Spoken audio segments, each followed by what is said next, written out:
1944. In the vast waters of the Pacific Ocean, a fatal decision had been made.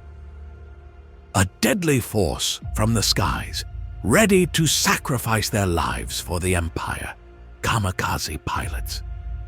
But who were these brave men? The last hope of a nation, or a madness born of desperation? In this video, we take an in-depth look at one of the most frightening tactics used by Japan in World War II. So, why would a man consciously accept a mission that would lead to his death? And why would a nation resort to such a tactic? Let's discover the answers to these questions together. By 1944, World War II was in full swing. Japan was suffering heavy losses on the Pacific Front and was overwhelmed by the superiority of enemy navies. In order to stop the advance of the Allied forces, Japanese leaders had to go beyond traditional methods of warfare. It was at this point that the kamikaze, or divine wind tactic, emerged. But what was the real motivation behind Japan's desperate decision? Japanese military leaders believed that the only way to increase the Imperial Navy's potential to inflict damage on enemy ships was through man-powered live bombs.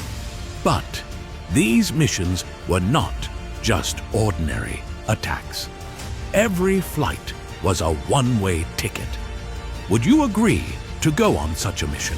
Kamikaze pilots were often very young. Most were between 17 and 24 years old. Many were not even trained pilots.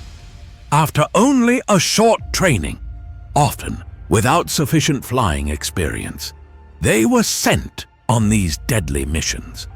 But why were these young men so willing to die for their homeland? The answer to this question lies deep in Japanese culture.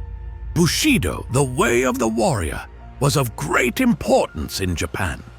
It was a philosophy based on loyalty, honor, and courage.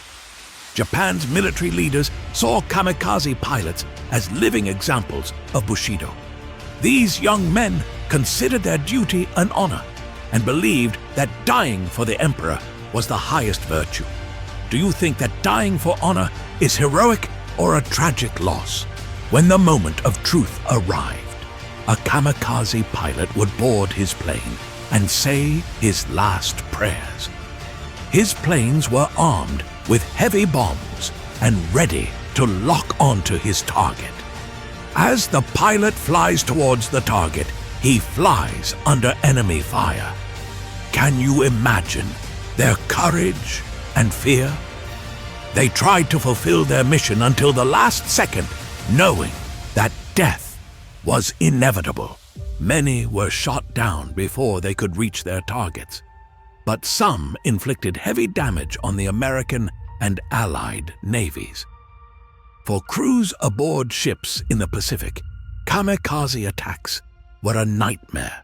These deadly dives from the sky became a nightmare for fighters at sea. By the end of the war, Japan's defeat had become inevitable. Even kamikaze attacks were not enough to stop the Allied advance. But the sacrifice of these pilots left a deep mark on the post-war memory of the Japanese people. In Japan today, memorials to these brave but tragic figures still stand. But how should this legendary sacrifice of the kamikaze pilots be remembered in today's world? Should we see them as heroes, or should we remember how cruel and tragic war is? What do you think? Kamikaze pilots constitute one of the darkest pages of history. Their story is a reflection of human dignity, faith, and the terrible realities of war. Today, it is imperative to remember these stories to learn from the mistakes of the past and to preserve peace in the future. If you took something from this video, don't forget to share your thoughts in the comments. See you in our next video.